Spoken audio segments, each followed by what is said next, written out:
And welcome back to News Center. Thank you so much for staying with us. This is our continuing coverage of the ODM primaries that are already underway in Busia, Bungoma and Machakos. Thank you so much for staying with us. Remember that we have our interactions ready and we want to hear what you have to say about the different conversations and what is happening around the country. Hashtag News Center or at Betty M. Kello is my Twitter handle. All right, so like I promised, we want to have a discussion here in studio. Joining me right now is Martin Andati. He is a political analyst together with Marcus Aganga, who is from the Elections Observers Group. Thank you very much, gentlemen, for joining us.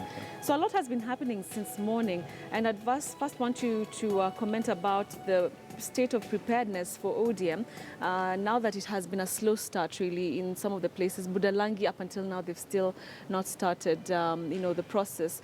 Do you think it's something to do with preparations, or is it just the normal delays that can affect anybody or any party? Martin? I think there are logistical challenges. You know, parties don't have the resources, monetary and otherwise, to mount very credible elections. Look at the manner the IEBC is using to run the general election and see what the parties are having. Because most of the funding to the parties is from the political parties fund and what the people are paying, the subscription and the fees that is paid by the candidates. And of course, a few donations here and there. Right. So basically, they don't have enough money. And of course, there are also logistical nightmares. But there have been internal issues within the parties where the people who control the parties want certain outcomes. So in some of the places you will see the challenges are normally induced. But you've seen like in Machakos, the primaries seem to be going on very well. But you see that is a ward and they agreed on one polling station. So I think the arrangements there, and you know, Katan is just across here. Yes. Yeah, so I think the ballots were brought in time, and the aspirants must have agreed and participated in the process. Okay. So it's going on smoothly. But Budalangi, there is a problem.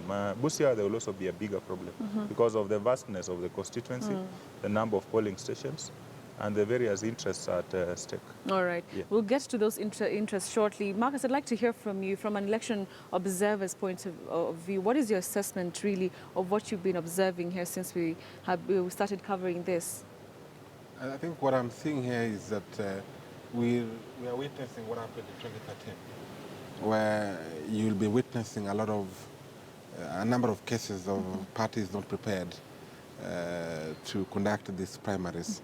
I mean, I'm surprised that ODM in Busia County is still facing these challenges as we are seeing today, knowing that they had agreed to start these elections. They were prepared from the 7th last week, yes, of April. So it's interesting for an observation point of view that today they're still not yet agreed. They even don't have a party list. I mean, the register to be used for this election. Right. So what you're going to be seeing in the number of days coming, that most parties will not be really prepared to conduct this process. And I agree with him that nominations is a mini election, and they some of them require vast resources which parties lack. In terms of parties that receive monies from the public, there are only ODM, former Jubilee, TNA, and URP. To some extent from CORD, to ODM, yeah. So, I mean, what about the other 60 plus who have no money from the public, yet are required to conduct a credible process? Yeah, so it's very interesting to see how, I mean, this, I can tell you the truth. What we're seeing today would be like what we saw in 2013. Really? In most parties, yes. Hopefully minus the chaos, because right now, up until now, all the counties that we've been following, everything seems to be going on well, apart from the small disgruntled and small number of disgruntled voters who are saying the process is taking too long.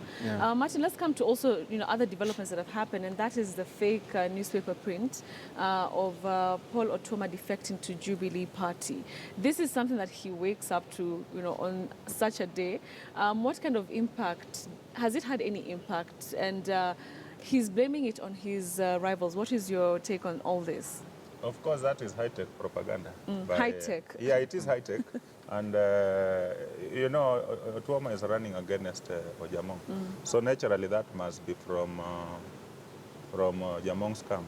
And you can see the workmanship of the so-called nation Yeah. is very good. So it tells you they are putting serious money. But, you know... But is this a last resort kick for Ojamong is struggling. That is the truth. Because, you know, Otuoma is one guy you cannot underestimate. In 2007, Otuoma was running against Moody Awori, who was vice president. And all the odds were stacked against him. And nobody believed that he will floor Moody Awori. But he floored him. And one time they even pushed him out of his home. And he became fugitive. Fugitive, yeah. So he was running all over trying to remain relevant. But he managed to win that election. So Ojamong must have been very complacent because he believed now he's governor. He believed he had amassed money. And he's been very close to Raila, the party leader. But I think Otuoma has done his groundwork very well. And he understands the Busia terrain extremely well. Initially, Ojamong had serious challenges from the Teso community where he comes from. That is why you saw the 2 seats in Teso went to URP. Right. Because Emase and Athodera were initially in ODM. But Ojamong didn't want them. So when they realized they will not get the tickets, they come to URP. And they won the seats on URP, which is part of the Jubilee. So in the 2013 election, most of Teso voted for Engineer Sidai, who was running against Ojamong. So Ojamong got a majority of the votes from the Luya community because the likes of Amos Wako, who is the current senator, were supporting him. The likes of Ababu were supporting him. And most of the ODM brigade in Busia were supporting him. That time he didn't go through primaries. Okay. So even that Otuoma was supporting him. Yes, yes. But after he becomes governor, he takes most of the lucrative jobs and gives them to the Teso community. He takes most of the business community, the business contracts and gives them to the Teso community. Right. So the Luya community feels sidelined. And that's why you will not see the likes of Wako coming out. But I'm very sure he must have played a role in bankrolling Otuoma. And even if the likes of Ababu are not in ODM, I'm sure he'll quietly reach out to his people to support Otuoma in the primaries. So it's not going to be very easy for Ojamong. As even with the high-tech propaganda that you, yeah, he will. You see, those are acts of desperation, and you saw him complaining. You saw him storm his supporters storm Otuoma's rally, and there was violence. There were allegations that one person died. Later on, they said no, the person didn't die.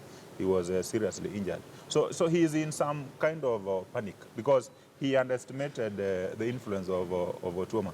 You see, Otuoma is not talking much.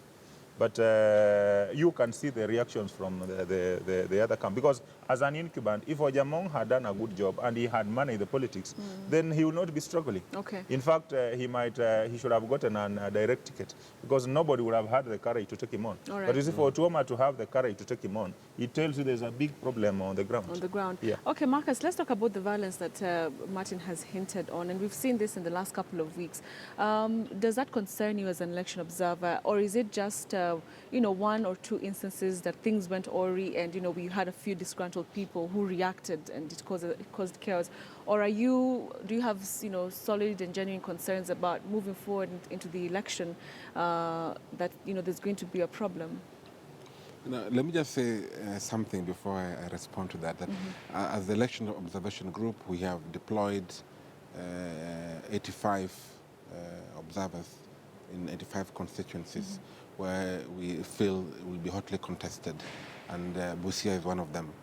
And in terms of now coming back to the question you've asked about violence, just to draw, as ILOG, we are following the law, and if you read the Elections Act and the Elections Code of Conduct, they speak vehemently against electoral violence. Even penal code. Even penal code, yes. So that any person who engages in acts of violence or intimidation becomes a problem not only for ILOG but for the whole country, because then they're against the laws of the land. Right. And I think that was yesterday when they were supposed to sign the elections, the code of conduct, and so which some of them even refused to sign.